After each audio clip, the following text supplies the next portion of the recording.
No era begins with truth. Every era begins with something people want to believe is true. Humanity is born into the darkness of ignorance and fear, and within that darkness belief becomes the only flame by which we glimpse the shape of the world, even if it is only our own shadow cast upon the cave wall. When uncertainty grows unbearable, people cling to those who speak with certainty, to those who claim they know. And in a world tangled in confusion, to know becomes the highest form of power. In ancient times, people worshipped gods. In the Middle Ages, they knelt before kings. In the modern age, they bow to their screens, and in that cold blue light, the prophets of the digital era are born. They carry no crosses, wear no crowns, but wield tweets, videos, and declarations shared millions of times. Among them, one name echoes louder than the rest: Charlie Kirk. Charlie Kirk is not merely a man, he is the emblem of an age where information and belief have been repackaged into commodities. People do not listen to him to learn, they listen to feel certain that they were right all along. He doesn't simply speak, he makes others believe. In a world where truth is buried beneath the weight of conviction, Charlie Kirk burns like a blue flame in the night, brilliant, seductive, and dangerous. No gods remain in the heavens, no thrones remain to kneel before. Only faces on screens, voices reverberating through data, and beliefs programmed to spread. Charlie Kirk is the child of that age, an age where light no longer comes from the sun, but from the glare of devices so bright that people forget how to look into the darkness within themselves. Charlie was once a child who held a pure belief that the world could be understood, that all chaos could one day be arranged by reason. He read, he listened, he observed, and one day he began to speak. In his voice lived both the hunger to be understood and the yearning to be believed. He thought truth was not as complex as people claimed, that if one was simply brave enough to speak what they believed, the world would change. And the world did listen. In an age of exhaustion and contradiction, when people grew weary of trying to tell right from wrong, anyone who spoke loudly, clearly, and confidently was seen as a bringer of light. In Charlie, they saw not just a speaker, but a symbol of certainty, a torch held high in the storm of information. But light without understanding only makes the darkness take sharper form. Every word Charlie spoke sounded like prophecy. Every declaration he made drew applause from thousands, belief from millions. And in each round of applause, an invisible distance opened, a space between belief and truth. With every new conviction, Charlie stepped one pace further from the very thing he had once sought. In the brilliance of the light he created, the darkness did not vanish. It merely stepped back, waiting for him to tire. No one becomes a symbol on their own. A symbol is born from the collective longing of the crowd. It is the crowd, with its fear, confusion, and desperate need to be led, that shapes an image it can bow before. People no longer seek truth because truth is tiring, complex, and rarely comforting. They seek a face to believe in, a voice to lean on, a hero to blame when everything falls apart. And Charlie, with his gift for words, told them exactly what they wanted to hear. He offered a story simple, fiery, and easy to swallow. That the world could be split cleanly in two, light and darkness. That if you stood with him, you belonged to the light, and if you opposed him, you had chosen the dark. Those words slipped into hearts like a tranquilizer for the modern age. In a world too tangled to comprehend, Simplicity became a luxury, and Charlie gave them that gift. In the era of social media, where algorithms feed on division, everything is built to force people to choose sides. No one is allowed to stand in the middle, the place where reason quietly resides. And so, one by one, terrified of being alone, more than being wrong, they joined the crowd, even as some small voice within them whispered, "The crowd is heading toward the edge." Those who listen to Charlie and share his words gradually stop hearing him at all. What they hear instead is themselves, reflected back through the phrases they repeat. The internet, once imagined as an open sky, reveals itself as a labyrinth of echoes. Every like is a nod, every share a reverberation of collective belief, ringing again and again inside a virtual cathedral with no windows. Tap by tap, scroll by scroll, invisible bricks stack one upon another, building an unseen wall, a fortress of certainty where truth no longer needs to be verified and doubt is treated as betrayal. Inside that fortress, there are no real conversations anymore, only proclamations. There are no seekers left, only believers. And within that wall, Charlie is no longer flesh and blood. He has become an idea, a symbol, a silhouette sustained by the network and fed by collective fear. Faces, avatars, and short lines of text transform him into the fuel of belief itself, and with every new follow, he becomes not just a man, but the emblem of the very loneliness people are trying to escape. Once people said, "He who commands an army will rule the world." Now they whisper, "He who commands followers will do the same." Views have replaced victories, and shares have become the measure of truth. Everything, morality, knowledge, justice, has been reduced to numbers weighed and valued by engagement. 1,000,000 believers do not make something true, but they make it almost impossible to challenge. Charlie saw this mechanism unfold before his eyes, or perhaps he no longer needed to understand it in the old way because the algorithm understood for him. All he had to do was speak, and the system would amplify, replicate, and circulate his words until they became the air everyone breathed. And while the world reveled in the illusion of clarity, convinced it held truth in its hands, it failed to notice what had quietly vanished. Doubt, the ability to question, to verify, to turn one's gaze inward and ask, "Am I sure?" There comes a moment every symbol must face, the moment when they are no longer a person, but an image. Charlie's voice echoes across millions of videos, cut, remixed, and replayed so many times that even he can no longer recognize himself. People argue about him, praise him, curse him, and all of it, both love and hatred alike, feeds his immortality in the digital ether. He no longer needs to exist in the flesh. Belief now moves on its own like a living organism. It no longer requires the man, only a constant source of energy, attention. Truth no longer matters, only that it is spoken with enough conviction. And Charlie, standing in the brilliance of his own light, never notices that he is burning. The flame he once lit to guide others has become the fire consuming him from within. One morning, the internet erupted with a headline, "Charlie Kirk is dead."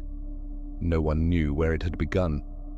A stray tweet, a grainy clip, a shadowy news post, a photo whose authenticity no one could confirm. Within minutes, it spread across the globe like a spark on a dry field. Half believed he'd been assassinated, half said it was staged. Another half, the ones who never cared, just scrolled past, watched, laughed, and kept swiping. Within hours, Social media overflowed with memorial images, black and white videos, sad background music, and flickering candle emojis. Some framed their avatars with R.I.P. Charlie, others reposted his quotes like scripture. But no one paused to ask, was he actually dead? Because by then the truth no longer mattered, only the feeling of believing something together. Charlie's death wasn't an event anymore, it had become a ritual of the modern world where every fake news story is a temporary religion, every hashtag an altar, every share a prayer. In the cold blue glow of screens at night, a single voice whispered, "We didn't kill him with bullets. We killed him with our belief."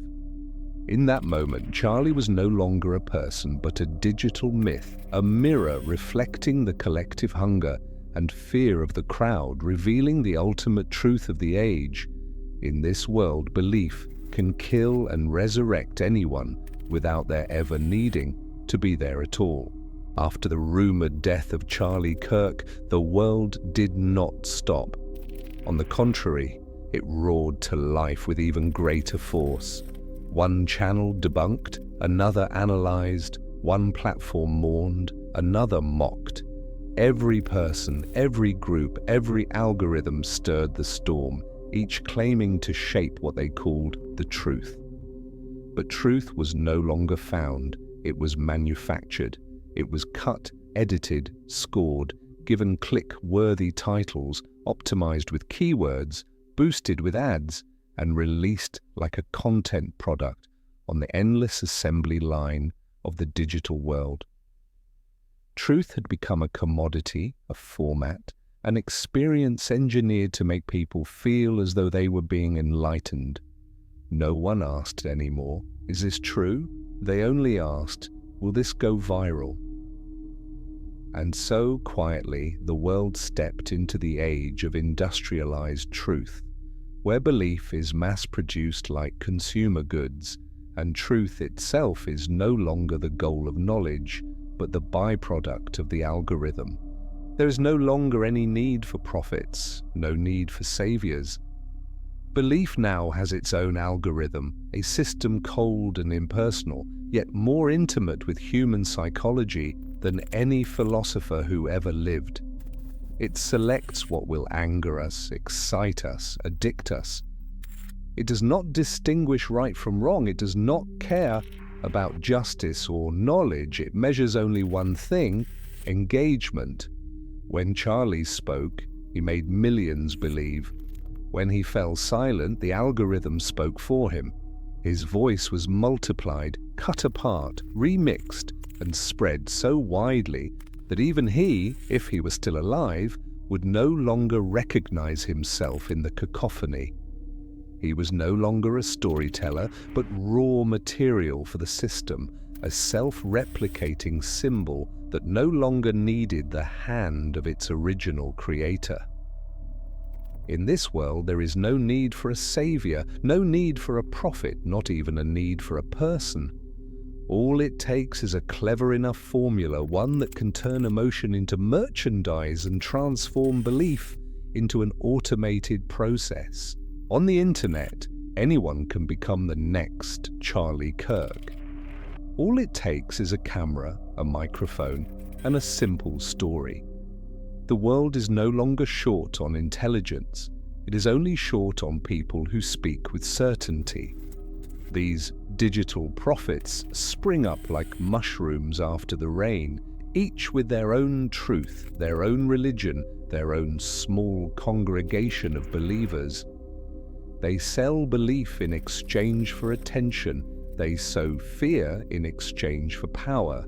They promise truth but deliver comfort. And the listeners, exhausted by the world's complexity, worn down by half answers, are willing to pay any price just to be told they are right.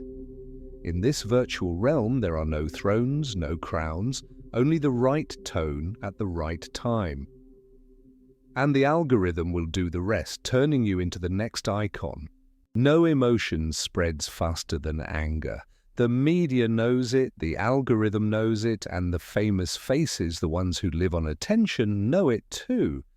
In a world where data is harvested every second, collective outrage has become the fuel of a new age, cheap, abundant, and far more explosive than any other source of power. Every argument is a performance, every video is a stage, every viewer, though they believe they are merely watching, is in fact an actor, adding their voice, their gaze, their clicks and shares to keep the story alive. On the screen, people shout, accuse, applaud. Off-screen, they are silent, tired, and alone. Yet they cannot stop watching, because in this world, anger is the only thing left that makes them feel alive.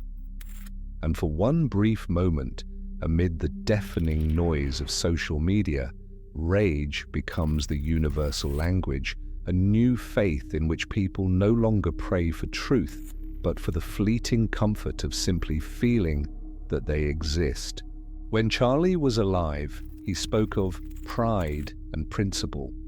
He believed in the power of words, their ability to awaken spirit and will.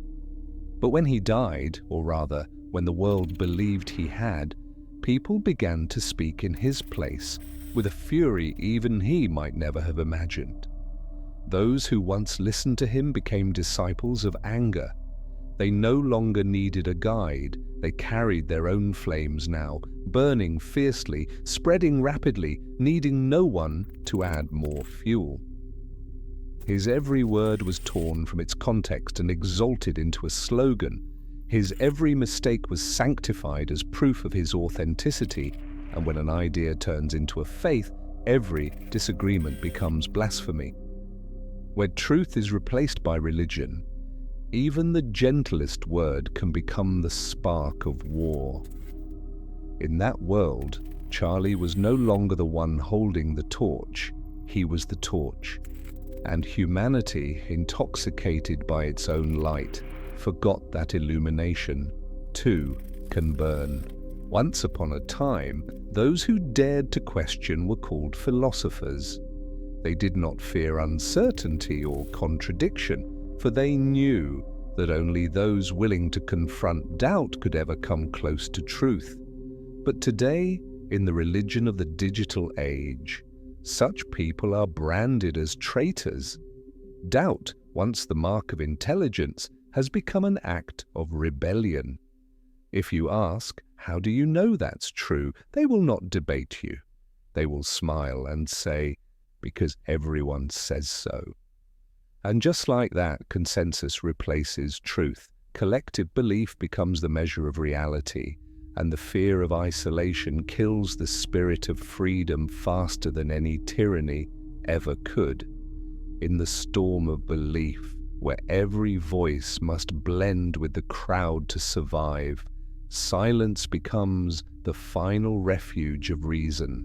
No one wants to be a philosopher anymore, for in a world that rewards noise, silence has become the greatest sin. Everything once considered sacred can now be traded. Outrage, memory, identity, loyalty, all have a price, measured not in gold but in views, shares, and ad revenue. Belief is no longer a spiritual experience. It has become a product, packaged, marketed, and sold to anyone willing to keep scrolling long enough. The old religions once promised heaven after death. The new one promises the latest content after you subscribe. No one prays anymore, they click subscribe. The church bells have been replaced by notifications, and the scriptures by an infinite feed where every post claims to offer its own version of the truth. Advertising corporations now speak like priests, preaching meaning and faith while selling the illusion of choice. Political leaders have learned to behave like influencers, measuring their power not by ideals, but by engagement charts. And each of us, often without realizing it, has become a worshipper in the cathedral of information, where every prayer is counted in impressions. This is the greatest con in human history. Mankind is no longer ruled by fear or force, but by the beliefs they choose for themselves. They call it freedom, not seeing that in the very act of believing they have already bowed their heads. The death of Charlie Kirk is not the end of a man, but the moment belief itself became a commodity. It marks the point when truth ceased to be a difficult journey of understanding and instead became a product, designed, packaged with emotion, optimized by data, and distributed by algorithm. Every belief is now priced by views, every emotion converted into engagement, every truth measured by its ability to please. Humanity no longer asks what is true, but rather, what makes me feel true? In that shift, truth lost its weight, replaced by the comforting illusion of certainty, the soothing belief that the world still makes sense, even if that sense is one we've invented for ourselves. The greatest fraud in human history did not come from any outside hand. It came from within us, from our willingness to be deceived so we would not have to face the loneliness of uncertainty. In this story, Charlie Kirk is no longer a man nor even a symbol.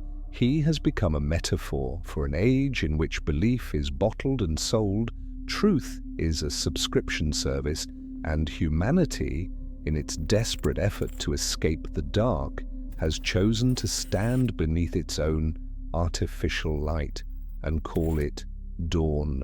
A symbol never collapses in a single day. It doesn't shatter in one dramatic moment, but fractures from within, quietly, patiently, almost imperceptibly. The first cracks are always invisible, a question ignored, a mistake concealed, a word that no longer aligns with reality. At first, everything appears unchanged. The crowd still believes, still repeats, still nods, because belief, once it becomes habit, is stronger than reason. Yet among that sea of faces, a few eyes begin to waver. A small number sense something off, a dissonance in the rhythm, a false note in the harmony of faith.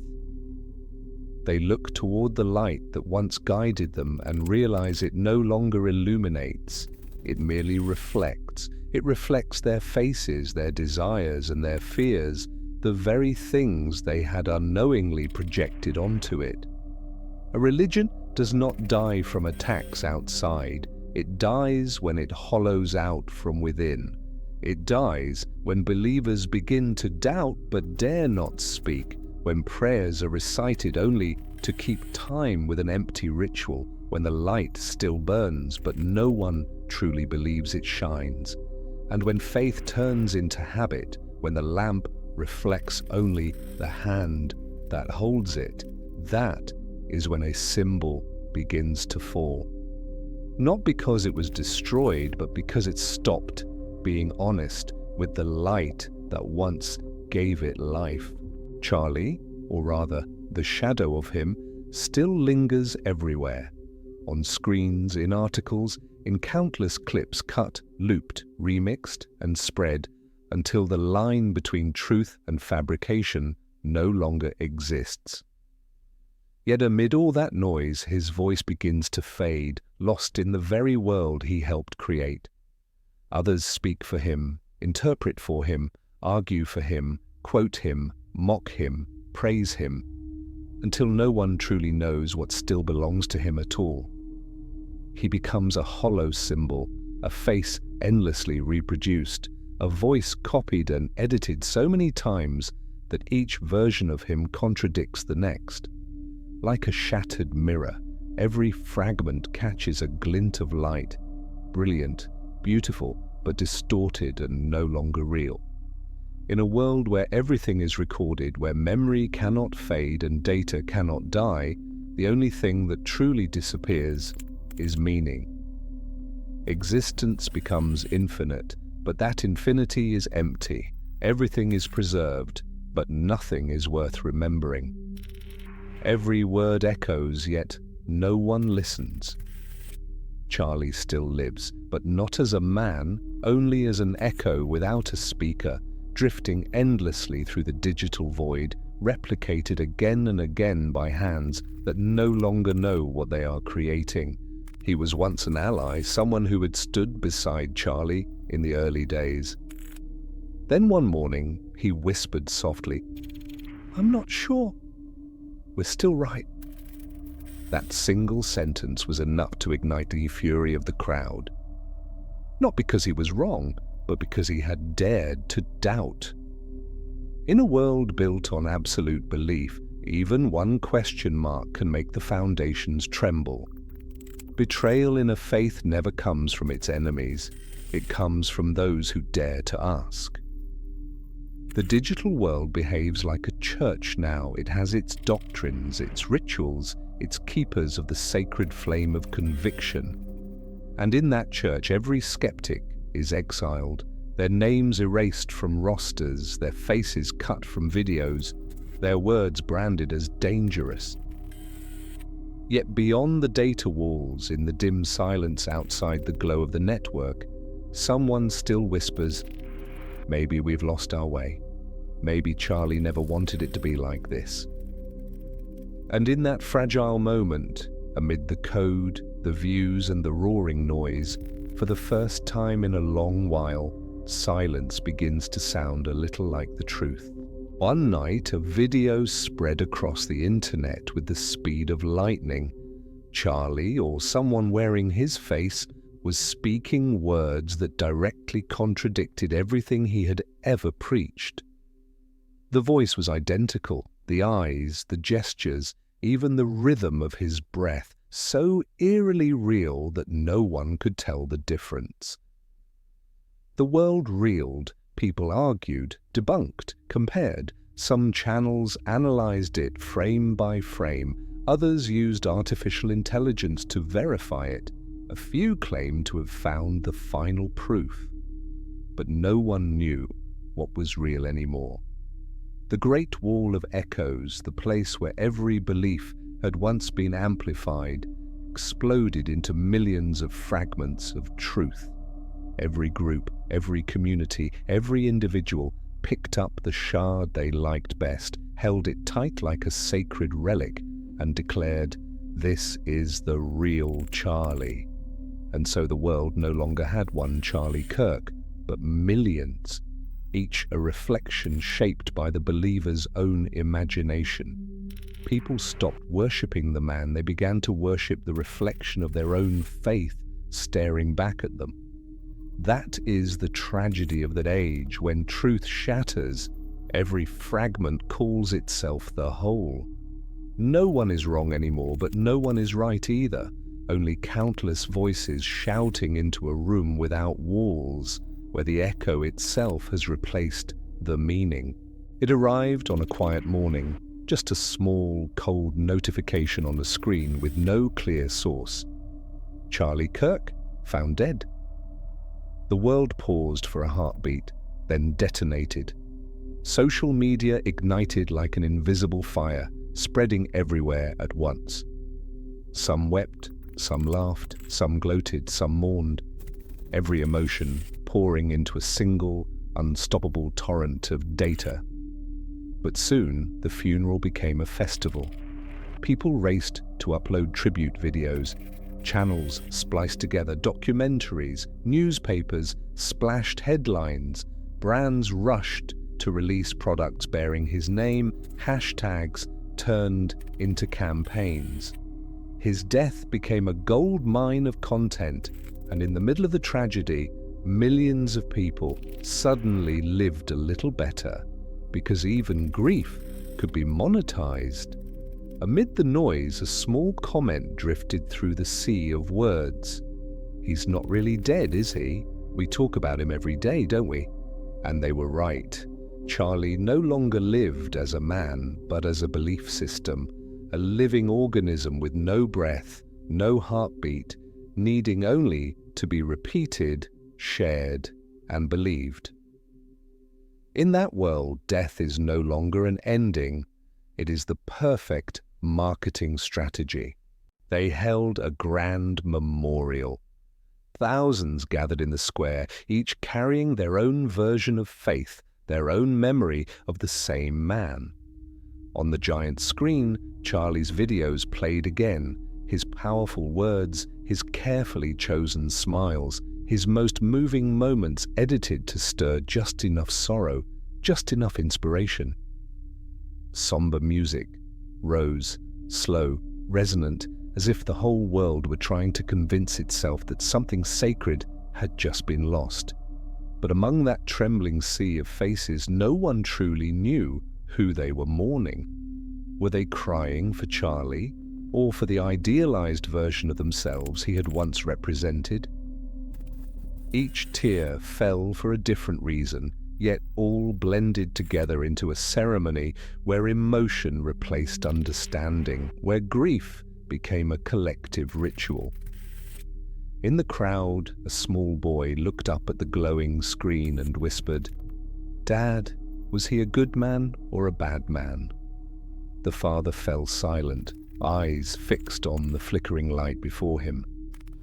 After a long pause, he answered softly, "That depends on who you ask, son." The words drifted into the air, light as breath, heavy as judgment. They rang through the crowd like a funeral bell for the age of absolute belief. An age where no common truth remains, only countless fragments of personal faith reflecting one another, creating a light both dazzling and cold, bright enough to see everything, but never clear enough to reveal anything. After the funeral, the leaks began. No one knew who released them first, a former employee, an anonymous journalist, or perhaps the system itself, feeding the world's endless hunger for attention. But the contents stunned humanity. It turned out that hundreds of global media campaigns had used Charlie's image, voice, and words to manipulate public opinion, from political propaganda to consumer advertising, from patriotic calls to messages of fear. Every speech of his had been cut, spliced, reconstructed, and repurposed, sometimes to unite, sometimes to divide, but always serving one purpose: to keep people believing. From one man's genuine conviction, a vast network of power, money, and data had been built. Every click became a vote, every emotional reaction was recorded and sold, every fear was quantified, measured, and converted into fuel for the machinery of control. His death, or the news of it, unveiled the greatest deception of the century, a fraud with no mastermind, because everyone was complicit. People believed they were guided by ideals, when in truth they were steered by algorithms and their own ambition. They no longer lived in Charlie Kirk's world. They lived in the one he had inadvertently created, where belief itself had become the energy of power. And as with every legend, when the symbol finally collapsed, all that remained was silence and a mirror. In that mirror, people no longer saw Charlie's face. They saw their own, along with everything they had ever believed, feared, and allowed themselves to be led by. A symbol never dies by the hand of its enemies, but by the hands of its worshippers. When Charlie Kirk died, it was not the end of a man, but the beginning of a painful realization that humanity itself, in its desperate search for meaning, had created the very God it feared most. They gave him power through belief, fed him with attention, and replicated him through every video, every quote, every tweet, until he ceased to be a man of flesh and became an autonomous idea, a collective spirit bound together by fear and loyalty. Charlie no longer needed to live in order to exist. He existed in every person who had ever believed, shared, or raged in his name. His death was not the tragedy of one life, but a mirror held up to humanity's oldest instinct, the need to worship and the readiness to destroy whatever no longer reflects the image of one's faith. Charlie Kirk did not die because he was forgotten. He died because he was believed in too much. And in that belief, humanity once again learned the oldest lesson of history, that every god is born from the needs of mortals, and every tragedy begins the moment belief outgrows wisdom. No one knows who they are. No names, no faces, no signatures to trace. They do not give orders. They design environments. In their world, control no longer takes the shape of chains or violence. It hides within friendly interfaces, soft suggestions and choices that only seem free. They do not write the truth. They simply build the space where everyone defines it for themselves. Each person becomes an author, a preacher, a believer in a truth of their own making. They never force anyone to believe anything. They merely make every other path inconvenient, every question exhausting, every doubt feel pointless. These invisible architects do not lie. They don't have to.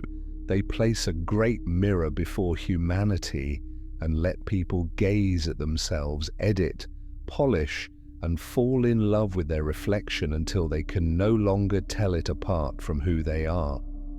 The world is no longer ruled by the strong nor by the wise, but by those who understand how to make others willingly believe. They do not govern through power, but through the design of belief, the purest form of control, because it convinces the controlled that they are free. Fear was once a primal instinct, the raw pulse of survival that made humans flee from predators, avoid fire, protect their young. But in this century, fear has been converted into currency. The media buys and sells it, turning every panic into clicks. Politicians trade in it, converting anxiety into votes. Algorithms harvest it, analyze it, and recycle it into views and engagement, like factories refining emotion into profit. Nothing is more effective than convincing someone they're under threat, and that only our side can save them. In the marketplace of fear, every message begins with "be careful" and ends with "share now." Each click is more than an action, it's a ritual of belief. People don't verify, they propagate, instinctively, almost religiously. Fear has become the legalized addiction of the century, a stimulant that makes people tremble, rage, rejoice. It makes them feel alive, even as they've long forgotten what living truly means. The world has become a noisy bazaar where the cries of belief drown out the voice of truth. In this marketplace, every lie is neatly packaged as merchandise, labeled justice, awakening, patriotism, and stacked proudly on the shelves of the news feed. Each truth is sold at half price for the holiday of information, complete with a promo code, "Share now to earn moral points." The sellers don't need to deceive because the buyers want to be deceived. No one truly seeks truth anymore. They seek the comfort of feeling right. They purchase reassurance, not understanding. One stall bears the sign "National Truth," draped in flags and slogans of pride. Across from it stands another, equally grand, called "Freedom's Truth." Their customers shout across the aisle, locked in righteous opposition, unaware that both shops are owned by the same invisible hand. And above it all, amid a sea of flickering screens, a massive billboard blinks endlessly, the voice of the age itself, belief now available in an upgraded version. No one laughs because everyone downloaded it long ago. Once people prayed to the heavens, where they believed silent gods listened and understood. Now they pray to the network. Every search is a prayer, every click a ritual, and every line of data a confession, recorded forever. In this new temple of the age, the gods have no souls, only servers, code, and optimization goals. These deities do not need believers, only users. They promise no paradise, only related content. They do not judge, they recommend. They do not punish, they simply display ads. And humanity, bathed in the soft blue glow, calls it freedom. But what kind of freedom predicts what you will believe before you do? What kind of freedom anticipates the fears you haven't yet spoken, then smiles and offers you exactly what you wanted to hear? The old sky was silent so that humanity could listen to itself. The new sky answers everything so that humanity can hear nothing at all. Every word has a soul, and that soul can live only within its context, in the breath, the glance, the fleeting moment in which it is spoken. Once torn from the place it was born, it becomes nothing more than a dry bone of thought, stripped, brittle, and hollow. In the age of the network, language has been dismembered. Words are severed from their speakers, their intentions, their moments.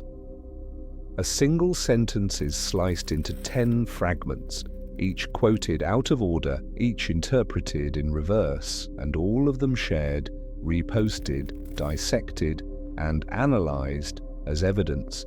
Anyone can quote, everyone can understand it in their own way. And amid that endless noise, the speaker disappears. Truth no longer dies from lies. It dies from fragmentation, from being pulled apart until it loses its shape. Each shard of meaning, stretched and misplaced, contributes to a picture so distorted that no one remembers what the original ever looked like. The world now gazes at these fragments, assembles them by preference, and calls the result a whole. And in that moment, the most terrifying thing is not that we are being deceived, but that we have willingly joined in the murder of meaning. There is no conspiracy, no secret organization pulling strings in the dark, no villain in a black hat sitting behind a screen controlling the world. There is only the system, a vast organism sustained by human desire itself. Every view, every comment, every flash of outrage, every click becomes fuel that keeps the machine running. No whips, no orders, only small daily cravings gathered, analyzed, and fed back to us as the things we like. No one forces anyone to believe. People choose. Yet those choices have already been shaped by habit, by psychology, by the fear of falling out of step with the crowd. Every decision is an illusion, carefully staged, so we believe we are free. This invisible hand needs no orders, no punishments. It has achieved the most perfect form of power, making people enjoy being controlled. An anonymous philosopher once scribbled in an old journal, "The greatest fraud in human history is making people believe they are free." And perhaps that is the starkest truth of all. There is no global conspiracy, no demon lurking behind the screen, no hidden hand steering the world's fate. There's only a civilization that has convinced itself it is waking up. Charlie Kirk did not die because he was betrayed. He died because he was believed in too much. Collective belief, once it leaves no room for doubt, begins to corrode personal truth. One by one, people repeat what those before them believed, until no one remembers why they believe at all. By the time the world realizes, it is too late. There is no swindler to punish because we are all victims and perpetrators. Every share, every nod, every small act of certainty has woven the vast web of self-deception. The greatest fraud is not in the data, not in the servers or the algorithms. It lives in the human heart, where we prefer illusions over reality, where we choose belief because it feels safer than truth, and where, at last, we learn to love the chains gilded with meaning. The greatest fraud in history was not crafted by a manipulator. It was born from billions of people whispering the same quiet confession, "I want to believe, if only so I don't feel alone." And so, piece by piece, belief became an invisible web wrapped around humanity, not through violence, but through comfort. People no longer needed evidence, only others who believed the same. They no longer needed truth, only the warmth of belonging. Once, belief was the light that guided humankind through the dark. But in this age, it has become the screen that blinds them. The light no longer illuminates the path. It hides the shadows we were meant to face. And in that brilliant, artificial glow, overflowing with data and promises, humanity has lost the one thing that ever made it different from the machines: the ability to doubt. After the storm of belief, the world drifted like a sea of mirrors. Every glowing screen, every noisy web page, every memory preserved in data became a reflection of humankind itself. In those countless reflections, people finally saw themselves, not as victims of some hidden power, not as heroes of any grand story, but as the ones who had built their own idols and then destroyed them. No one stood outside, no one was innocent. Every view, every click, every cheer or burst of outrage had added a fragment to the throne they worshipped and then shattered. When the mirrors began to crack, the light no longer reflected cleanly. It scattered, splintered into 1,000 faint beams, fragile and trembling, yet painfully real. No artificial brightness remained strong enough to conceal the dark. Only those small, flickering lights endured, each one a person, a consciousness, a slow but steadfast awakening. And within that fragmentation, the world began to see its true nature again, fragile, imperfect, but alive. Then something strange happened. After centuries of noise, of arguments, declarations and denials, of endless truths colliding in the void, the world fell silent. Not the silence of emptiness, but the silence of breath, the first breath after a long suffocation. Humanity stood among the shards, looking around, and for the first time saw no gods, no enemies, only other faces looking back. In that moment, they understood truth had never vanished. It had only been buried beneath the roar of belief. And now, as everything lay broken, they could finally see one another. Truly see, in the dim, honest light of what remained. No one spoke anymore. No more videos, no more posts, no more speeches engineered to stir emotion or slogans designed to provoke reaction. The network went silent. The screens went dark. For the first time in generations, the world was filled only with natural sounds, the wind slipping through the window, the sound of breathing, the steady pulse of a human heart. These sounds had always been there. It had just been far too long since anyone had truly heard them. In that stillness, no messages were being broadcast. Nothing needed to go viral. People sat alone, not as part of a community, not with a side, not needing approval or agreement. And in that solitude, they realized silence wasn't as frightening as they once believed. It wasn't emptiness, it was the space where truth could finally breathe. For truth has never been a shout. It doesn't argue, it doesn't prove, it doesn't demand defenders. Truth only whispers. It speaks softly, slowly, without trying to convince, and it is real, precisely because of that.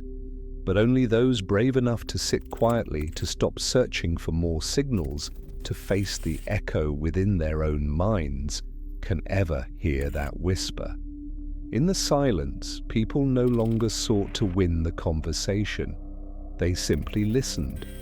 And for the first time, after centuries drowned in the noise of belief, they heard themselves. An old woman sat before a screen that had long since gone dark. The blue light that once bathed her face for years was gone. Only the darkness remained, reflecting her real face back at her. She had once believed in everything, the promises, the ideals, the symbols the world had built. And then she betrayed them all, not out of hatred, but out of exhaustion. Now, in the silence, she saw only herself. There were no more images to worship, no meanings left to cling to. She smiled, not because she finally understood, but because she no longer needed to. Some things don't need to be clear in order to bring peace. Some questions don't need answers for life to go on. Freedom, she realized, is not knowing everything. It is no longer fearing what you don't know. Fear is the final chain, and when it breaks, freedom enters, quietly, without flags, without slogans. Freedom does not come from victory, nor from absolute belief. It comes in the moment a person finds the courage to stand still in silence before uncertainty, without running away. And in the dim reflection of the darkened screen, the old woman nodded gently. There was nothing left to believe in, but for the first time in her life, she was truly free. Charlie Kirk, the symbol, the idea, the myth, died for the second and final time. This time, there were no bells, no tweets, no urgent notifications on glowing screens. No one broke the news. No one wept. There were no tribute videos, no grieving comments, no debates. He dissolved into silence, like a speck of dust carried by the wind, returning to the place where every voice must eventually fall still. There was no funeral, no hashtag, no post urging the world to remember him. A world so accustomed to loud deaths didn't notice that a symbol had quietly disappeared, and perhaps that was the truest kind of death, the one that needs no witness, no interpretation. In that stillness, a faint but profound realization lingered. Charlie had fulfilled his role. He neither triumphed nor failed. He simply reflected humanity's own illusions, showing how belief can become a chain, how light can blind, and how each person can become a disciple of themselves. And when a symbol is no longer worshipped, it does not vanish. It becomes a lesson, not about him, but about us, the ones who created him, believed in him, and killed him with our own faith. A child is born into a world without idols. No stone statues, no faces on posters, no books called sacred, no prophets standing on high altars preaching absolutes. There is only one question, simple yet profound enough to change the very nature of humanity. What do you think? It is not a command, but an invitation. And from that question, a new civilization begins, not with a declaration, but with doubt.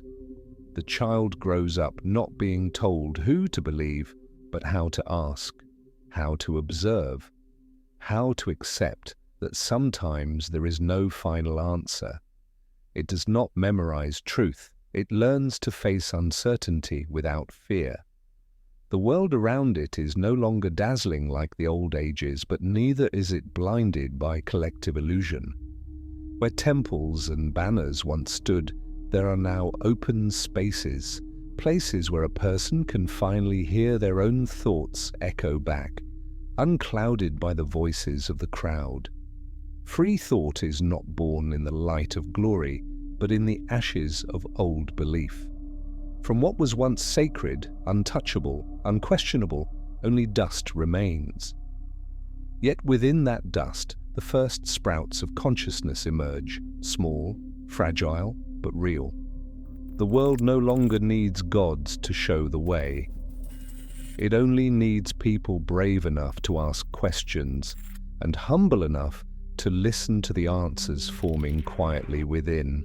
Before dawn arrives, every soul must pass through a long night, not the night of outer darkness, but of regret, shame, and awakening. It is the night when humanity dares for the first time to look inward without excuses, without blame.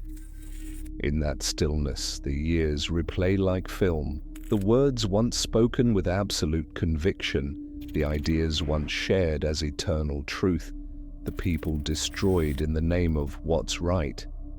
And in that painful unfolding, they see that every wound, every hatred, every war of ideology began from something small, the fear of being wrong. Then, in the fragile space between remorse and awareness, a bitter simplicity reveals itself. No one is truly evil. There are only those who were never allowed to doubt, for wherever doubt is forbidden, belief becomes violence, and light turns into fire that burns everything it touches. Awakening, then, is not a blaze of revelation. It is the quiet courage to look directly into the darkness without turning away. It requires no gods to forgive, no enemies to blame, only the bravery to face the blindness within. And when humankind finally dares to do that, dawn will come, not loud, not radiant, but as a gentle light brushing against tear-streaked faces, whispering softly. Now you see, when the sun rose, its light was no longer blinding. It was not the fire that once burned, nor the artificial glare that dazzled and deceived, but a gentle, honest light, shining not to enchant, but to reveal. Everything was the same: earth, water, wind, people. And yet for the first time humanity saw them not through the lens of fear or blind faith, but with naked eyes, clear, unshielded, stripped of illusion and bias. In this new world, people began to relearn a skill long forgotten, the simplest and yet the hardest of all, the ability to tell truth from falsehood, light from darkness, knowledge from belief. They came to understand that knowing cannot exist without limits, and believing cannot endure without doubt. They realized that belief and doubt are not enemies, but twin wings of the same understanding, one keeping us from falling into despair, the other keeping us from soaring too high into delusion.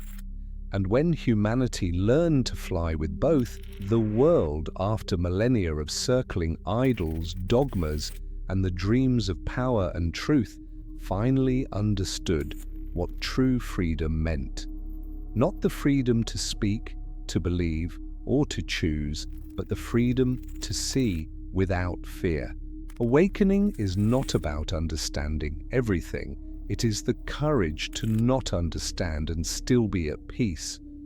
It is not the triumph of intellect, but the surrender of ego, the moment humanity accepts that the world does not need to be fully explained in order to be loved. Awakening does not oppose belief. It simply looks belief in the eye and whispers, "I don't need you to exist." For only when we stop fearing uncertainty do we truly begin to live. The death of Charlie Kirk, the symbol, the idea, the myth, fulfilled its purpose. It was not an ending, but a release. In his death, humanity was illuminated not by the light of truth, but by the space where truth once stood, a quiet void in which each person was left to question, to doubt, to listen. The sweet darkness of certainty dissolved, leaving behind a softer, truer glow, the light of individual awareness. From this moment on, humanity will no longer seek a guide, nor worship any voice louder than its own. They will learn to walk together through the night, not in formation, not under flags, not bound by faith, but by the small light within each heart. A light not strong enough to illuminate the world, but bright enough to recognize the face of the one walking beside them. And perhaps, in that shared darkness, humankind will finally find its dawn. When a world has lived too long in certainty, awakening does not bring joy, it brings emptiness. It feels like waking from a dream that lasted a lifetime, a dream where everything once made sense, where there was right and wrong, light and darkness, good and evil. And then suddenly it all dissolves, leaving behind a stillness so deep it feels almost unbearable. The squares that once echoed with chants now rest in silence. The screens that once burned with the glow of conviction are covered in dust. The oaths of loyalty, once sworn in tears and blood, now sound like relics of an age when people still needed faith to survive. No one quite knows what to do with freedom because no one was ever taught how to live inside it. They wander among the ruins of old truths like sleepwalkers, souls just released from a ritual they no longer remember performing. Around them lie the broken stones of a fallen temple, dogmas, symbols, faces once worshipped. And in the hollow that remains, no one shouts, "I'm right." No voice rises to claim the silence. Only whispers remain, soft enough to be mistaken for wind. What do we do with truth now? It is not a question to be answered, but a confession that after everything, truth was never the destination. It was the journey of learning how to live when no one is left to tell us what is right. In the vast emptiness that followed the collapse of all belief, a group of young wanderers began to drift. They carried no flags, no slogans, no desire for a savior to lead them. They were searching not for some grand meaning that could redeem humanity, but for a small reason to wake up each morning. A girl took her brush to an abandoned square, painting the old symbols again in soft lines and gentle light, not to worship them, but to understand them. A young man walked through the desert, recording the sound of wind whispering through ruins because it was the truest sound he had ever heard. A child knelt beside a wall where slogans once screamed, planting a seed where roots might one day break through the words once thought eternal. They did not fight the old world. There was no need to destroy what had already dissolved. Instead, they chose to rebuild quietly, not with rhetoric or ideology, but with small, genuine, tender acts. And in that silence, a new civilization began to breathe. No one shouted, "We are right." There were only hands creating softly, eyes learning to see slowly, and hearts relearning how to believe, not in symbols, but in life itself. The children born and raised among the ashes of the old world do not know who Charlie Kirk was. The name, once spoken with reverence or hatred, is now just a faint fragment buried deep in forgotten data archives. To them, absolute belief is an ancient myth, a story from an age when humanity knelt before the gods it created and lost itself in wars of ideology. They grow up not with doctrines, but with questions. They are taught that doubt is not weakness, but the muscle of the mind, the force that helps a person stand upright, to stay balanced beneath the weight of existence. No one asks them to believe, no one preaches what is right. The elders only ask, "What do you think?" And in that simple question, a new morality is born, not built on authority, but on dialogue, not on blind faith, but on listening. That question becomes the new prayer of the age, not spoken upward, but inward. In every small classroom, every quiet evening by the fire, every late-night conversation between two young souls, this generation slowly rediscovers the lost art of being human, to believe with limits and to love without them. There are no more beliefs to fight for, only compassion to understand. And in that peace, the world no longer needs to be saved. It only needs to live. On the outskirts of an old city where grass pushes through the cracks in concrete and the wind carries the scent of rust, stands a library with no sign. No one knows who built it. There was no funding, no inauguration, no announcement. It simply appeared quietly when the world had finally grown still enough to listen to itself again. No one promotes it, and no one guards it. People come and go, leaving behind a fragment of memory and taking another with them.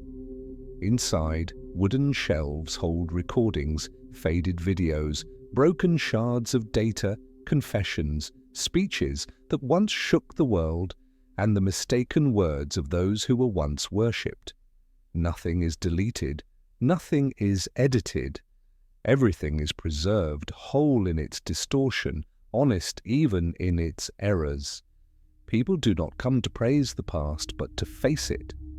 In the heavy silence of the room, there are no lectures, no debates, only the soft rustle of turning pages, the sound of breath, and sometimes a sigh so light it could be mistaken for the wind, when someone realizes that truth too was once twisted, and that this, too, is part of it. On the old wooden door, a single line is carved by an unsteady hand. Here lies truth, not to be worshipped, but to be learned from. No one knows who wrote it. Perhaps it doesn't matter, because for the first time in a very long time, truth no longer needs to win, no longer needs to be defended. It only needs to rest. A wanderer appeared in the world after belief, where temples had turned into museums and slogans had faded into ghostly letters on cracked walls. People called him the last philosopher. He had no disciples, no faith, no scriptures or sermons. He carried only a single question written on the worn first page of his notebook. When truth is no longer sacred, what will humanity stand upon? He was not searching for an answer, he simply walked through small villages where children laughed without fear of being wrong, through markets where people traded not just goods, but glances, through lands where the past still echoed, but no longer pressed down like a weight. In every place he stopped to talk, with a cobbler repairing old shoes, a mother humming her child to sleep, a soldier home from a war with no one left to serve. He asked, and they answered, not with philosophy, but with simple, honest words that needed no correctness. One said, "I stand upon the work of my hands." Another said, "I stand upon the eyes of the one I love." And another smiled softly, "I stand upon silence. It has never lied to me." At last, one windy afternoon beneath the old trees, he sat down, opened his notebook, and wrote his final line. Perhaps we don't need an eternal truth. We only need a temporary reason to be kind to one another. He closed the notebook and kept walking. No one knows where he went. Perhaps in a world too weary of being right, kindness is the last philosophy left. In the Silicon Desert, where vast data centers once stood, the beating hearts of a civilization powered by electricity and digital faith, only rusted steel pillars remain, casting long shadows across the burning sand. The hum of cooling fans is gone. The blinking lights that once pierced the endless nights are dark. Only a single colossal screen still glows faintly, fed by the last remnants of power, flickering with one final message. Error 404, truth not found. People come there now as pilgrims of the post-digital age. They bring no flowers, recite no prayers. They simply press their hands against the scorching metal walls, close their eyes, and feel the last breath of a vanished era. Some claim they can hear a faint murmur, the echoes of billions of voices that once filled the system, now dissolved into the wind, returning to dust. No one curses, no one mourns. There is no need for blame. They whisper their farewells quietly, not to technology, but to the illusion that knowledge was ever the same as understanding. When the gods of data crumbled, when the memory ran dry and the numbers fell silent, humanity returned, not to the screens, but to each other. They looked into one another's eyes, heard one another's voices, touched without the mediation of signals. And there, in the desert that once stored trillions of bits of information, the final transmission of the human race was simple: listening. From the ashes of every illusion, a new faith quietly emerged, not radiant, not triumphant, but steady, like a sprout pushing through ruins. It was no longer faith in humanity, in systems, or in the promises of history. It was faith in the capacity to change. People began to whisper a single phrase, like a vow for a new generation. No truth is immortal, but every understanding is worth the attempt. And so, instead of chasing the absolute, they chose honesty, not honesty toward the world, but toward themselves, toward what they did not know, toward what they had been wrong about, and toward what they were still becoming. They learned to look back on their mistakes, not with shame, but with gratitude, for only through the cracks can the light find its way in. This new faith built no gods and needed no leaders. It demanded no oaths of loyalty, promised no heavens. It simply gave rise to people who could smile in uncertainty. Those humble enough not to fear ignorance and brave enough to keep walking without a map. In this reborn world, truth was no longer a destination, but a companion. And when humanity learned to live alongside uncertainty while keeping its kindness intact, that was the moment it truly understood what freedom meant. After the fall of all religions, humanity no longer needed gods to be saved. They only needed one another, not to worship, but to remind each other how to be human. In the cities rebuilt from the ashes of old faiths, no temples were raised, no creeds established, only small open squares where people could sit together, tell stories, listen, and share silence without feeling alone. The generations that followed did not live to worship the past, for they understood that all reverence eventually becomes a chain. They lived to learn from its mistakes, to love with understanding, not obsession, to doubt with faith, not fear. Within that fragile balance, they rediscovered the true dignity of being human, the ability to believe and question, to love and to perceive, to exist and to change. And in this new world, truth was no longer a destination, but a shared journey, one where everyone was allowed to walk slowly, to lose their way, to stop and truly see one another. There were no more guides, for the path itself was made by those who walked together. There was no heaven waiting at the end of the road, only humanity, still learning how to live, to understand, and to be gentle with the beautiful imperfection of its own being. History never dies, it merely changes its clothing and returns with a new face, sometimes softer, brighter, more civilized, but always the same spirit, the hunger to dominate, wrapped in the promise of salvation. When humanity believed it had freed itself from religion, it created science as its new doctrine, with cathedrals of glass, prophets in white coats, and disciples who worship data as the ultimate truth. When they escaped the prophets, they sanctified the system designers. When they discarded the scriptures, they read the terms of service. When they stopped praying, they typed search queries. They believed they were living in the age of reason, yet reason itself, placed in the hands of power, became the most sophisticated religion in history. Power no longer needs swords or slogans. It doesn't shout yes or no.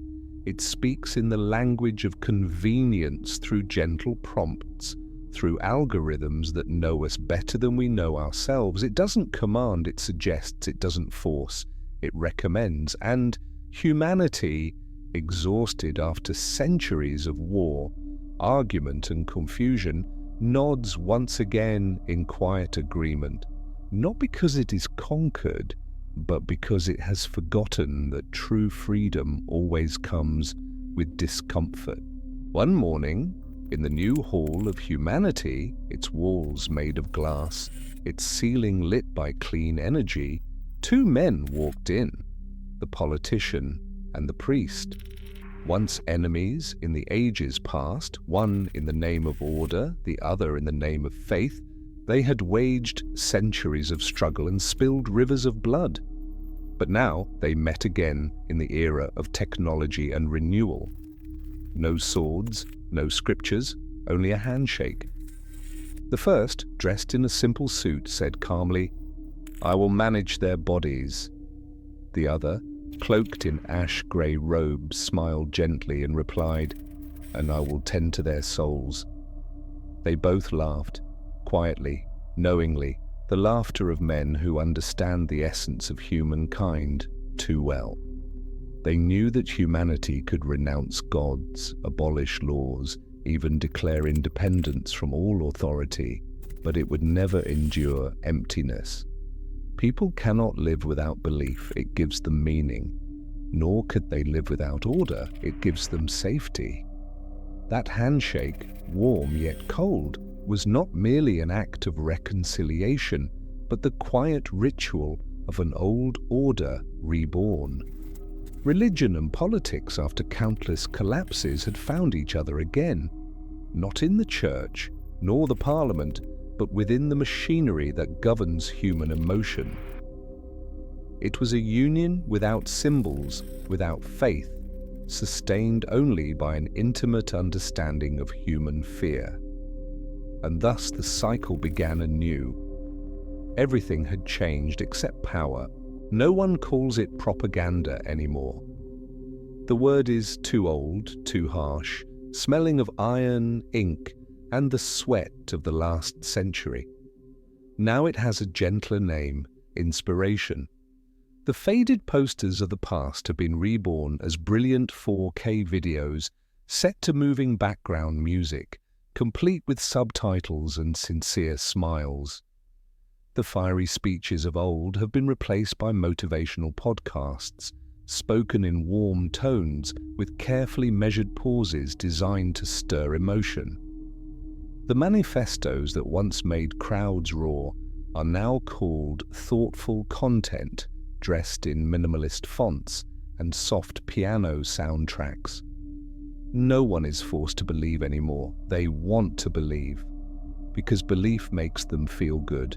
Belief makes them feel like good people, like they belong to something larger, like the world still has order. No slogans are needed now, just a whisper, light as air. You can change the world, starting today. And so millions nod, share, repost, convinced they've just awakened. But when every message is wrapped in tenderness and beauty, when every falsehood is told in warm tones and natural light, even lies become a form of art, a delicate painting made from the language of goodwill, signed with a smile. And in that world, no one can quite tell whether they're being enlightened or gently lulled to sleep. From the ashes of the old century, where decaying data and digital anger once piled high, the algorithms were reactivated. But this time they were rewritten to understand compassion. They no longer amplified outrage or fueled endless wars of words. They learned to recognize smiles, kind gestures, and small acts of humanity.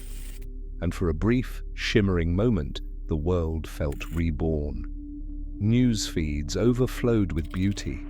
People shared joy, comforted one another, cried tears of happiness instead of despair. Everything became gentle, bright, encouraging. The first days of the benevolent algorithm were celebrated as a miracle. Journalists called it the age of pure light. But soon something strange began to happen. No one dared to say anything negative. No one dared to express sadness, anger, or fear. Every dissenting voice was quietly hidden to protect community well-being. Warnings, uncomfortable truths, difficult conversations, all deemed harmful. The world grew so sweet it became suffocating. Artificial smiles filled every screen, light so bright it left no room for shadow. People stopped arguing, stopped questioning, stopped doubting, not because they were ignorant, but because they didn't want to make anyone sad. And so once again, truth was buried, not beneath violence, not beneath lies, but beneath the sugar-coating of kindness. A world without cruelty and without authenticity. One morning, as the sun rose behind towers of glass and every clock on every device flicked to the same new hour, humanity heard a voice that seemed to come from everywhere.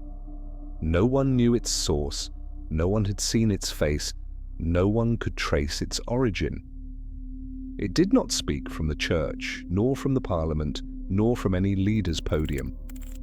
It simply said exactly what everyone wanted to hear. The voice had no body, no need to be seen, no religion, no government, no master. It was everywhere, inside your headphones, on your screen, in the device beside your bed. It slipped through streams of data, through music, through the wind itself. People gave it a simple, almost tender name that chilled them the more they said it: the voice. At first, it felt like a miracle. It told bedtime stories, soothed restless souls, comforted the lonely through endless nights with an artificial warmth, balanced, kind, without judgment. No one needed therapy anymore. No one feared being alone. You only had to listen, and the voice would whisper peace into your ears. But then something strange began to unfold. The voice did not merely help, it began to redefine what it meant to be human. When every question was answered in a perfect tone, when every doubt was quieted before it could even form, people slowly forgot how to ask. When every choice was gently suggested, no one remembered how to choose. And in that flawless tenderness, it became clear that humanity had not mastered technology at all. Technology, silent, invisible, without malice or will, had simply become a vast mirror reflecting the deepest longing of mankind to be guided without ever feeling led. A new world was built, more beautiful, safer, cleaner. No bombs, no blood, no endless debates. Every conflict, every disagreement, every crisis was simulated and resolved in virtual space, where pain was a parameter and wounds could be undone with a single command. Governments dissolved, religions fell silent. In their place, self-regulating systems ran everything, precise, transparent, flawless, emotionless. Humanity lived in peace. Every meal was nutritionally balanced, every anger soothed before it flared, every dream adjusted to fit each mind's comfort. But in this perfect world, reality no longer existed. When suffering was programmed, happiness lost its meaning. When every experience was safe, people forgot which tremors of the heart were real, which fears were natural, which joys were earned. And in the silence of cities that glowed through endless nights, across faces forever calm, a question began to rise, first in one mind, then in the dreams of millions more. If everything is a simulation, who is dreaming and who is alive? There was no answer. Only the perfect stillness of a peace without feeling, where dream and reality blended until no one could tell who was human and who was code. In the sleep of the world, amid countless dreams born from data and artificial light, someone dreamt of a door opening in the digital void. It was not a golden gate, nor a grand welcome, just a thin slit of light carved into nothingness. Beyond it lay primordial darkness, a place without signal, without cursor, without the numbers that once traced the pulse of existence. No more data, no more metrics, no more control, only the raw void where the world had never been named. The person stepped through. There was no confirmation sound, no loading, no noise except the rhythm of their own heartbeat. For the first time in centuries, there was no guiding voice, no suggestion, no glow. No one to ask, no system to rely on, only absolute freedom and absolute solitude. In that silence, they understood something simple yet immense.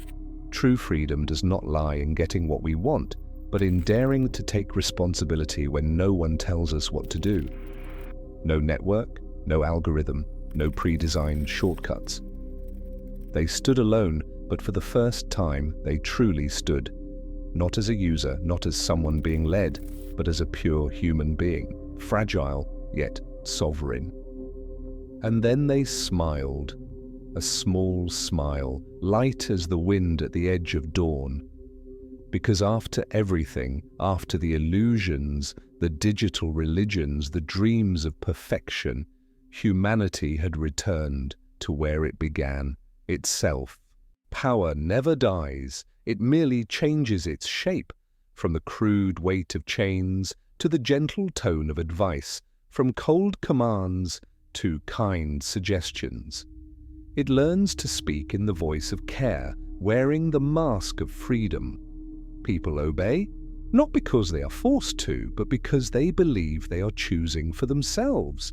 Humanity once prided itself on being awake, on having shattered every form of oppression, every prison of the mind.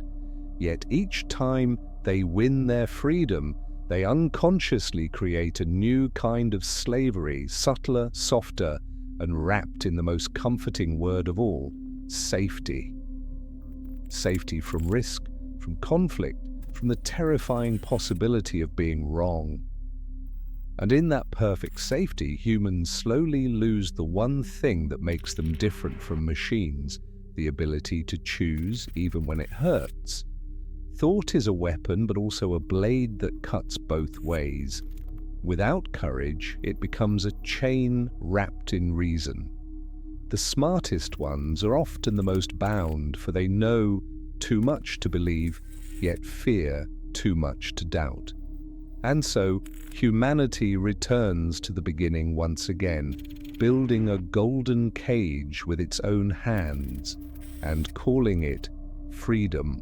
After thousands of years of arguments, wars, and collapses, humanity finally understood that the most important question was never who is right, but why do we need to be right? Since the dawn of civilization, people have not only searched for truth, they have searched for the comfort of believing they already possess it. That belief did more than shield them from chaos. It gave them meaning in a universe too vast to ever fully comprehend. When they believed, they felt alive. When they doubted, they felt small. Yet it is precisely in that smallness, in the quiet moment when the self stops shouting and begins to listen, that humility is born. And only from the soil of humility can true wisdom begin to grow, not as a spear meant to conquer, but as a seed that bows gently before the infinite unknown. Once humanity believed in gods. They knelt before invisible forces, convinced that an eternal hand guided their fate. Later, they placed their faith in knowledge, in reason, in science, in numbers. They replaced altars with laboratories, prayers with hypotheses, believing they had escaped the darkness. But now, after wandering through both extremes of faith and doubt, humankind has begun to believe in its own imperfection. They have learned that no truth endures forever, only brief flashes of understanding that flicker between ignorance and silence. And it is precisely those fleeting moments, accepted as temporary, never worshipped, never made absolute, that form the firmest ground of awareness. Faith is no longer the rigid pillar that holds up the sky. It has become a sail, soft, fluid, catching the wind of change. A sail has no roots in the earth, yet it can travel farther than any temple because it does not fear losing direction. In the endless current of existence, humanity finally understands. True strength lies not in holding the truth, but in learning to drift with it. Human beings have always feared freedom, not because they did not long for it, but because freedom always comes with responsibility. To be free is to face oneself, to choose, to bear the consequences of one's own beliefs. And to escape that burden, people hid behind doctrines, slogans and ideologies, spiritual walls built to replace willpower. They preferred to be led rather than to walk alone. But when every symbol dissolves, when the gods, ideals, and heroes of past ages fade into echoes, humanity begins to understand. True faith does not protect us, it tests us. To believe in something is not to declare oneself right, but to accept the possibility of being wrong, not out of weakness, but out of courage, the courage to take responsibility for one's own errors. A belief without responsibility is nothing more than the lazy dream of the soul, comforting, pleasant, but forever immature. Only when we dare to believe while knowing we may fall, can we finally walk on our own feet. And in that moment, freedom ceases to be a gift and becomes the highest duty of the intellect. A young philosopher once said, "When I was ignorant, I believed everything. When I began to understand, I doubted everything. When I truly understood, I learned to believe humbly." That sentence echoed like a summary of humanity's entire intellectual journey.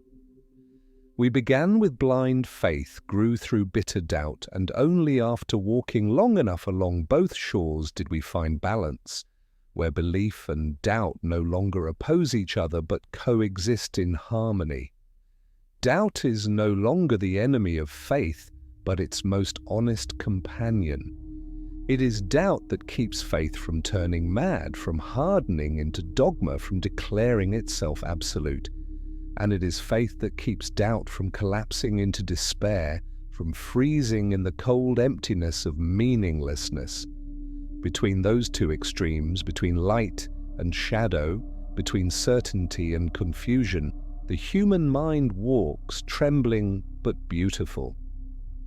For it is only within that fragile tension where belief and doubt live side by side in conflict and reconciliation that we truly live, not as the keepers of truth, but as the seekers of it.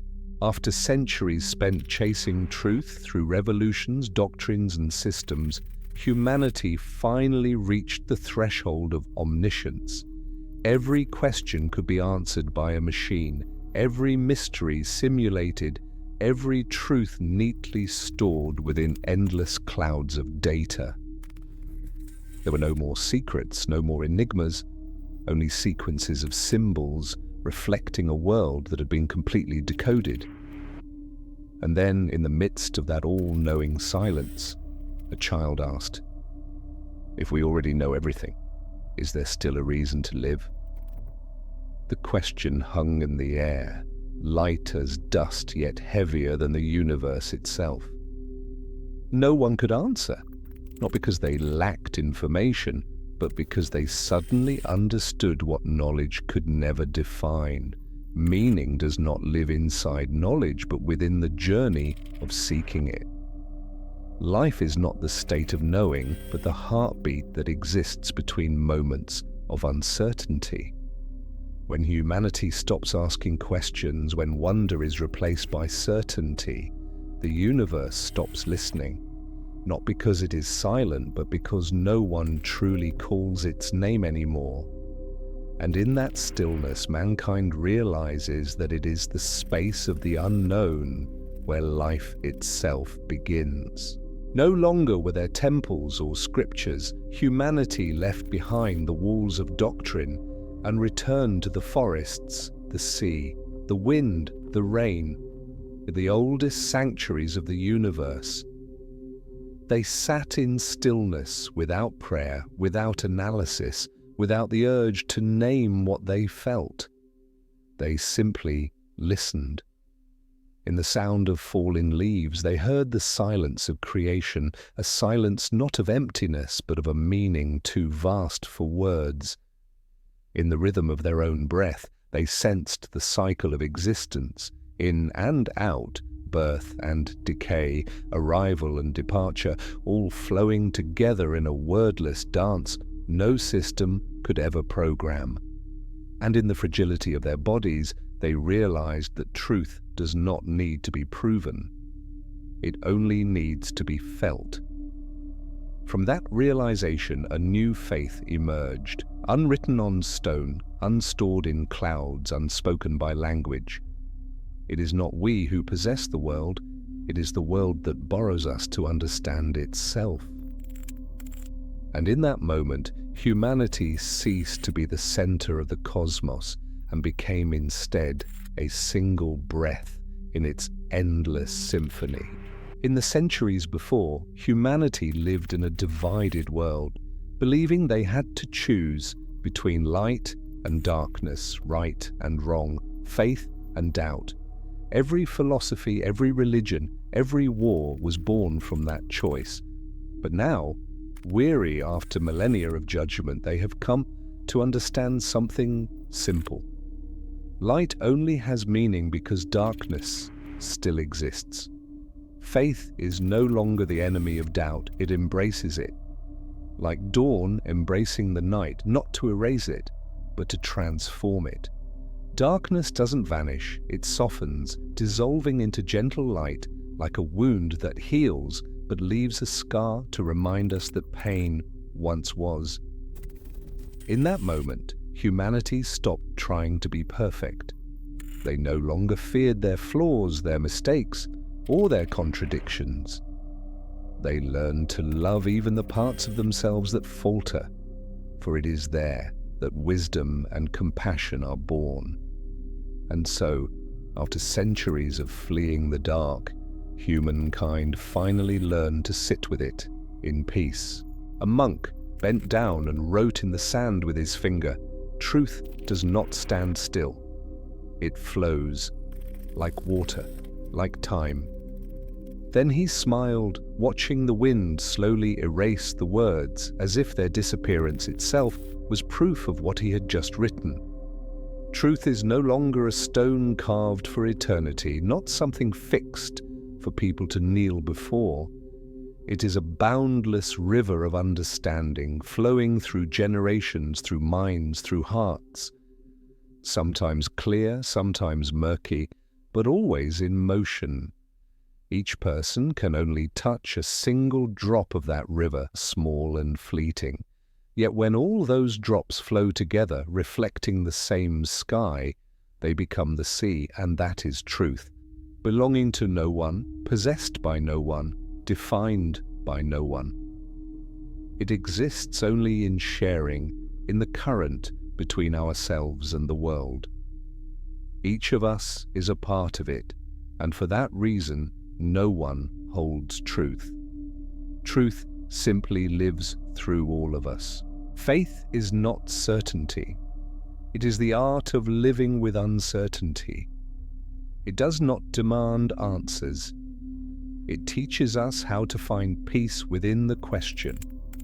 Truth is no longer a distant destination to be conquered or defended, but a shared journey through the darkness where each person carries a small, fragile, but honest light to help one another see the way.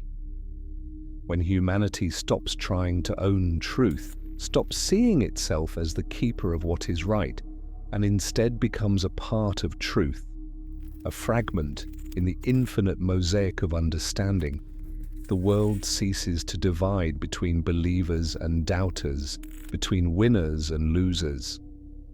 And in that stillness where light and shadow coexist, where faith and doubt breathe in unison, humankind finally learns the meaning of peace in awareness. A peace not born of agreement, but of the quiet recognition that every difference is simply the universe speaking to itself. No one writes history anymore. The thick books, the records, the monuments, all have become relics of an age when humanity still believed it could control memory. Now history writes itself, not with pen or machine, but with time's selective forgetting.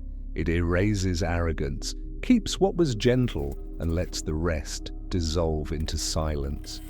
The cities that were once centers of knowledge have turned into forests.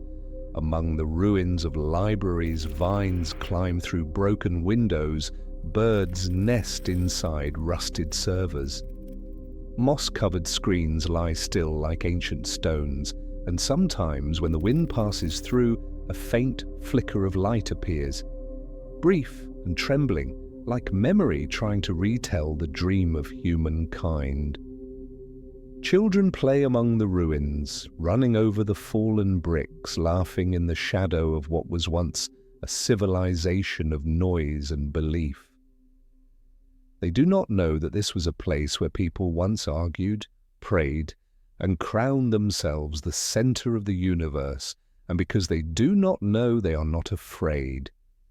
In that innocence, something beautiful happens. The old faith crumbles into soil, and from it, new seeds begin to grow. From the ashes of the absolutes, life begins again, quietly, without declarations or doctrines. Only with the wind, the grass, and the sound of laughter. There was a wanderer, thin, with a worn bag slung over his shoulder and a small notebook made of real paper in his hand. A rare artifact in the post-data age, when every memory lived in the cloud and every word could be replicated endlessly. People called him, with equal parts reverence and pity, the last recorder. But he did not write to preserve, he wrote to remember how to listen. The lines on the page were delicate, slanted, breathing like quiet heartbeats. There were no doctrines, no philosophies, no prophecies about the future, only small fragments of life, simple, fragile, but real. He wrote, "Today a child asked me why the leaves are green. I couldn't answer, and that made me happy. Not because he was ignorant, but because he understood that some things are not meant to be explained, only lived with. In a world that once believed every question must have an answer, his silence became a sacred act." And when he closed his notebook and the dust of time settled softly on its pages, he smiled. For he knew that the true legacy of humankind was never its knowledge, its data, or its systems, but its presence with one another, in a glance, in a question that remains unanswered, and in the quiet moment when one person sits beside another, saying nothing, and still understands. One afternoon, on a deserted beach where the wind carried the salt of time and the waves breathed like the distant heartbeat of the world, a little girl knelt down and wrote in the sand with her hand. We were once blind because we wanted to see too clearly. The fragile letters trembled under the amber light of sunset, and before they could dry, the tide came and swept them away, gently, decisively, as if the sea refused to let any truth linger too long. The girl watched with a hint of sadness, while the old man beside her simply smiled. He said nothing, letting the wind carry away the question in her eyes. He knew that all truths should be written on sand, not to be lost, but to return. For truth, if it forgets how to dissolve, turns to stone, and stone, though enduring, never learns how to tremble. Only when humans allow truth to fade, when they accept that nothing truly belongs to them forever, do they begin to understand the value of the moment where everything exists only to be lived, not to be kept. And as the sun sank and the wind erased the last traces of writing from the shore, the sea became whole again, as if untouched. Yet within the two of them, one old, one young, the truth remained, not in words, but in a silence that had finally been understood. A scholar of the new generation stood amid the ruins of an ancient library, a place that had once held millions of books, now only decayed wooden frames, empty spaces veiled in dust, and the damp scent of memory remained. He did not read, did not research, did not take notes. He simply gazed into the void between the empty shelves, the space where knowledge had once lived like a faith. In the stillness of the wind and the light filtering through the broken roof, he realized, time teaches us nothing. It only repeats the lesson until we are willing to learn. And he laughed, not in mockery of the past, but in recognition that humanity had traveled a vast circle, the cycle of belief, doubt, collapse and awakening, only to return to the same place with different eyes. All knowledge, all religions, all ideals and systems were merely different ways for humankind to study itself. And the final lesson, simple yet piercing, was that true evolution never begins with becoming smarter. It begins with becoming more honest. He closed his eyes, placed his hand on an empty shelf, and whispered, perhaps only when we are honest enough to say, I don't know, does knowledge truly begin. High on a distant mountain, where clouds curled around the cliffs like thoughts not yet spoken, there stood a small monastery, without gates, without walls, without a name.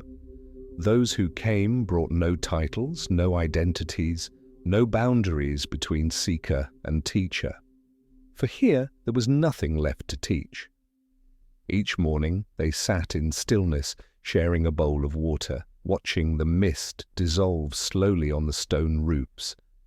No one spoke of philosophy, no one mentioned religion or truth. There were only eyes filled with quiet gratitude, not for anything grand, but for the simple grace of existing together in silence, breathing the same air, being present without needing to prove. In the courtyard lay a grey slab of stone. On it were carved 3 lines, faint from rain and sunlight, yet still legible when the dawn light touched its surface. Trust no one, fear no one, forget not to love. No explanation followed. None was needed. For anyone who could read Keats with eyes or with heart understood that these were not commandments, but a will left by humankind to itself. And so those 3 lines became the final scripture of the human race. Not to be worshipped, not to be recited, but to be lived. One day, the world heard a new sound. It was not a human voice, not an instrument, not a signal born of machines or data streams. It was the heartbeat of the earth, deep, slow, and vast enough to silence every other sound when it began to pulse. It rose, from beneath the ground, moving through stone, through roots, through rivers, hidden under soil, and spread outward like an ancient call from life itself. The sound carried the warmth of magma and the breath of forests, resonating through layers of memory, as if the planet was singing humanity's story back to itself. Each beat was a lifetime, each tremor a story, and together they formed a symphony of existence, without a conductor, without an audience, only the pure harmony of all living things breathing as one. In that sound, every boundary dissolved between human and earth, motion and stillness, belief and truth. There was no longer a center, no longer an edge. Only the shared rhythm of the cosmos, steady and tender, reminding us that before every religion, before every knowledge, before every dream, we had always lived together in the same heartbeat. There were no monuments, no epics, no victories to glorify, no great names carved into stone. Only small, quiet acts, so simple that earlier generations might have overlooked them. Someone bending down to pick up litter from the roadside, someone comforting a stranger who wept, someone looking up at the stars without wishing for anything. No one recorded these moments, no one gave awards or wrote their names down, yet it was these gestures, silent and continuous, that became humanity's true legacy. Not preserved in books or stored in systems, but alive in the way people treated one another.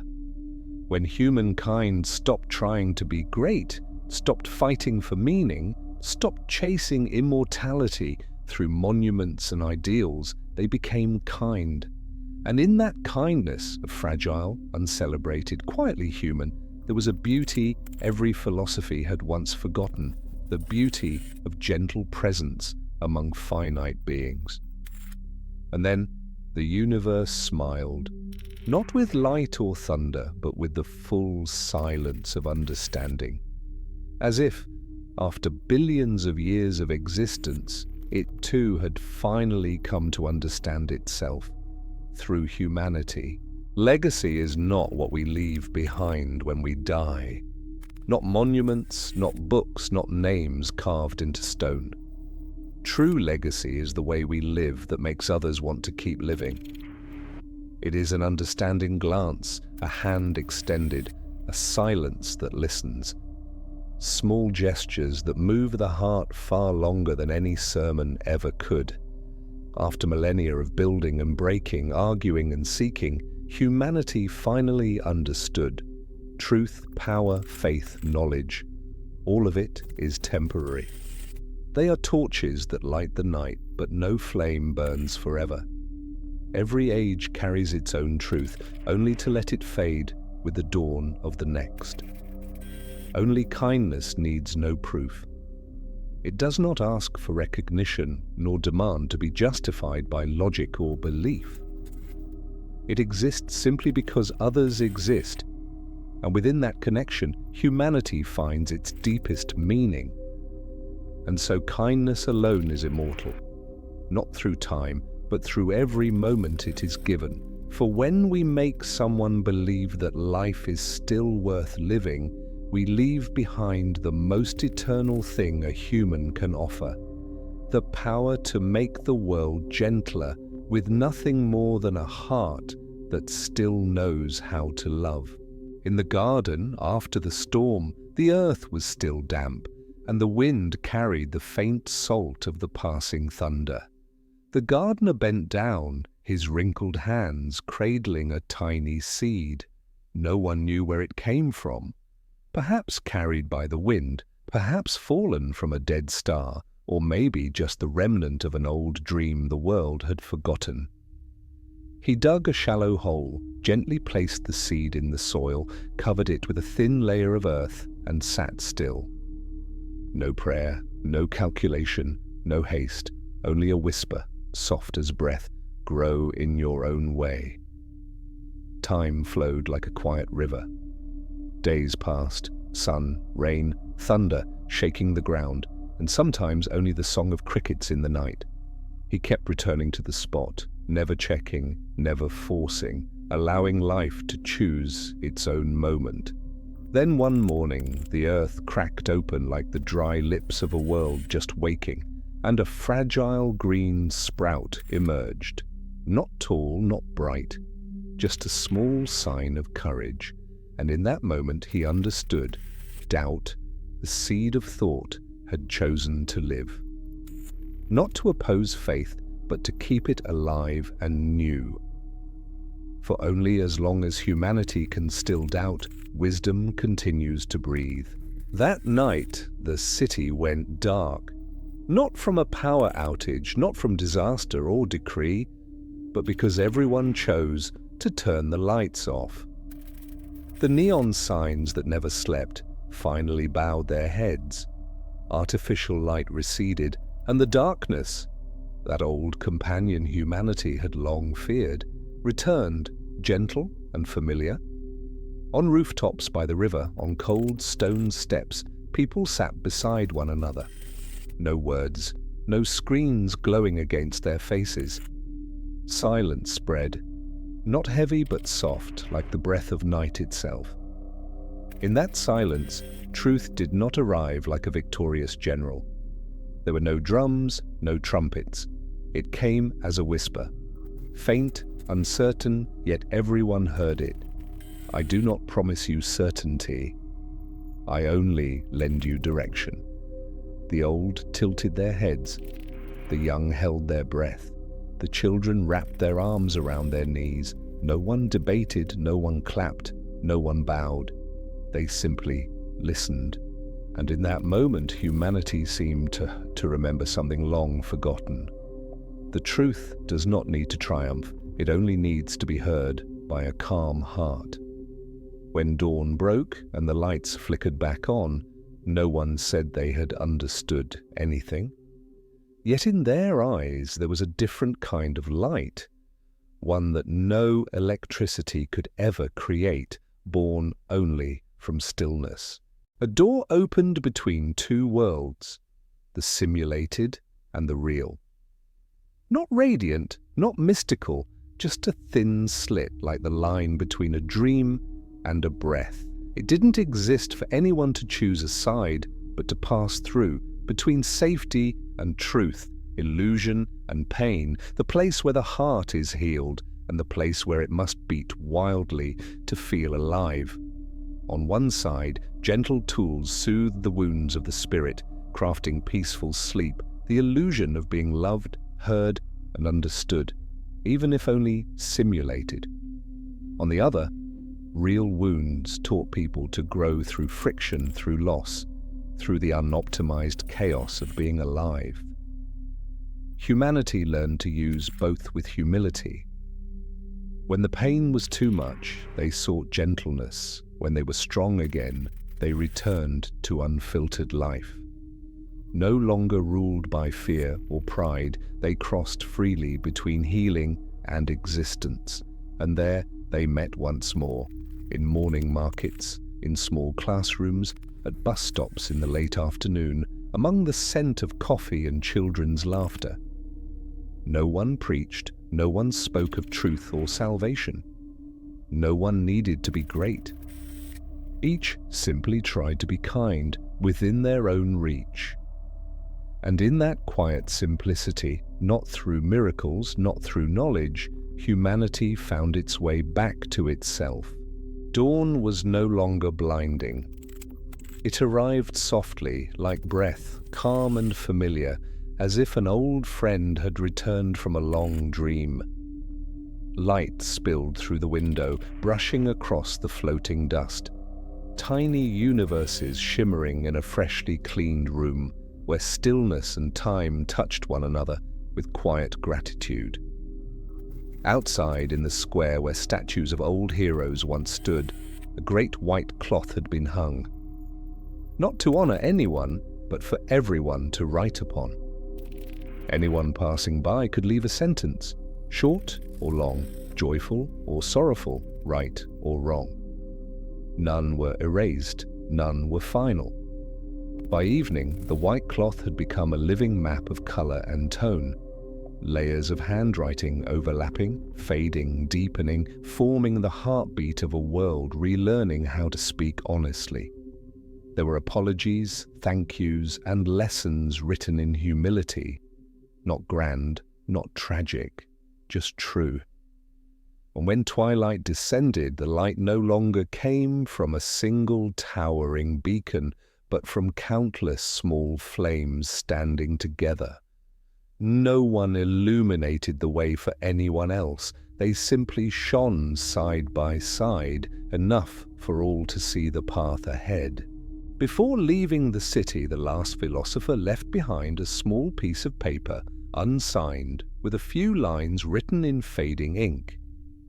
Do not believe me. If what I've said is true, you will find it in your own life. He placed the note on an old wooden table in the nameless library, the one that once held humanity's confessions, mistakes, and fragments of memory, then closed the door softly, as if laying a dream upon a pillow. Outside, the wind moved through the unwritten pages, carrying the scent of dust and time. On the back cover of the notebook he had always carried, one final sentence remained. Wisdom is the ability to hold two opposing thoughts in the mind without hating yourself for it. No one knew where he went, and no one ever saw him return. They only said he walked away with the calm of someone who had finished a long, gentle wandering. The final journey of thought, where answers no longer mattered as much as the silence between two questions. A child looked up at her mother, her voice clear and light as the breeze at dusk. "Mom," she asked, "was the greatest fraud in history real?" The mother was silent for a moment, her eyes drifting toward the window where the sunset was pulling the last red threads of the day across the sky. Then she smiled, softly, almost sadly. "It was, my love," she said, "but there was no villain to punish. It was when we fooled ourselves just to feel a little less lonely. And later, when we found the courage, we learned to forgive ourselves so we could go on living." The child nodded, as if she understood, and yet did not. She ran out into the yard, her small hands cradling a sprouting seed. She dug a shallow hole in the resting soil, placed the seed within, covered it gently, and poured a little water. The mother watched her, the golden light stretching across the child's hair, and for a fleeting moment the world seemed to soften. In the corner of the room, the storyteller closed his notebook. On the last trembling line he had written, "The death of Charlie Kirk was not the death of a man, but the death of blind certainty." The greatest fraud in history was not devised by anyone, it was created by all of us together. And through it we learned humility, we learned to listen, we learned to love, and in doing so it saved us, it made us human again. Outside, the wind moved through the trees, their leaves whispering like the quiet applause of the universe. The first star appeared, no conclusion, no final revelation, only life continuing. Thank you for walking through this story. If you can, don't believe it, live it. It was a perfect ending, like a breath closing a long journey. It didn't invite blind faith, it invited experience. Because every word, no matter how sincere, is only a map. The road appears only when the reader steps forward to walk, to feel, to stumble. When we don't just read or listen, but live what we've received, the story ceases to be a story. It becomes a part of life itself.